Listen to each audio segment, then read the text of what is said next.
प्रधानमंत्री नरेंद्र मोदी के देश के 1 लाख युवाओं को राजनीति से जोड़ने के विजन पर शनिवार को एमपी बीजेपी प्रदेश कार्यालय में युवा प्रोफेशनल्स को ट्रेनिंग दी जा रही है। I'm BJP future force boot camp के तहत भोपाल में अलग अलग जगहों पर शनिवार रविवार को कार्यक्रम का आयोजन किया जा रहा है। अपने व्यावसायिक कौशल का इस्तेमाल देश और समाज के हित में करने के इच्छुक युवा प्रोफेशनल्स के साथ पार्टी की विचारधारा और रीति नीति की जानकारी साझा की जाएगी।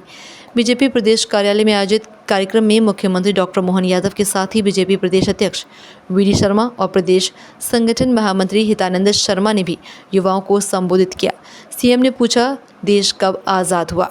जवाब आया 2014 में।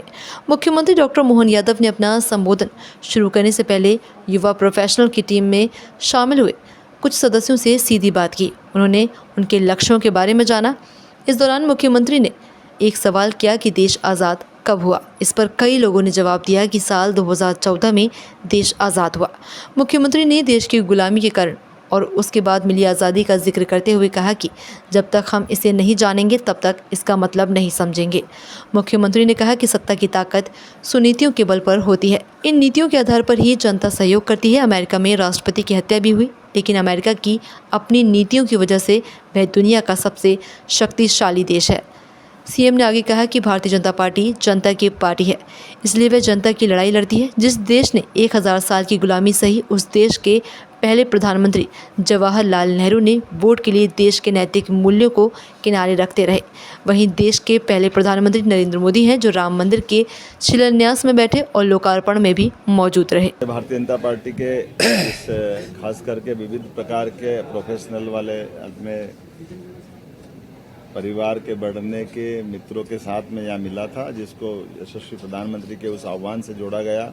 माननीय अध्यक्ष जी श्रीमान विष्णुदत्त शर्मा जी, माननीय हितानंद जी शर्मा जी और हमारे मोदी जी और जोशी जी के साथ हमने जो पिछले समय मेंबरशिप के समय पे बड़ी संख्या में जो मेंबरशिप अपने अलग अलग क्षेत्रों के लोगों को जो दी गई थी, उसमें सिलेक्शन के बाद जो अध्यक्ष जी ने बताया, एक चयन करने के बाद सच्चे अर्थों में हमारे सभी प्रकार के व्यवसाय में लगे हुए लोग राजनीति में भी रुचि ले, राजनीतिक सिस्टम को भी समझे और अपनी प्रतिभा के बलबूते पर जनता के कल्याण के लिए वो उसमें भागीदार बने।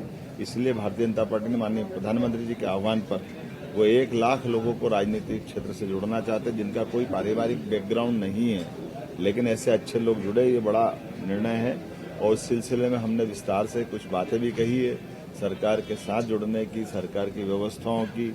और सच्चे अर्थों में देश ने भी अपने लोकतंत्र में जो 1947 में आज़ादी पाई है, लगभग 1000 साल की गुलामी का लंबा दौर हमारे देश के साथ गया है, लेकिन अब परमात्मा करे यशस्वी प्रधानमंत्री के नेतृत्व में जब देश सभी क्षेत्रों में आगे बढ़ रहा है, तो हम अपने अतीत के उस काले पृष्ठ को भी स्मरण रखें, जब हमने अपने गुलामी के काल में देश ने कई सारे कष्ट अब उठाए थे।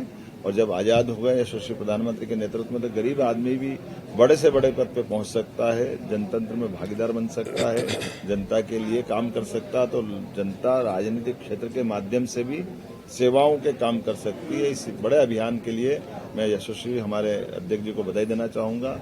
मध्य प्रदेश ने इस मामले में लीड ली। माननीय प्रधानमंत्री की भावना के अनुसार हम सब मिलकर के इस पर लगातार काम करेंगे।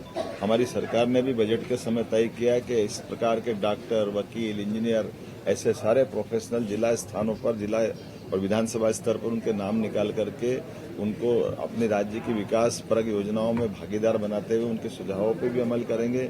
विकास समितियों का गठन करेंगे।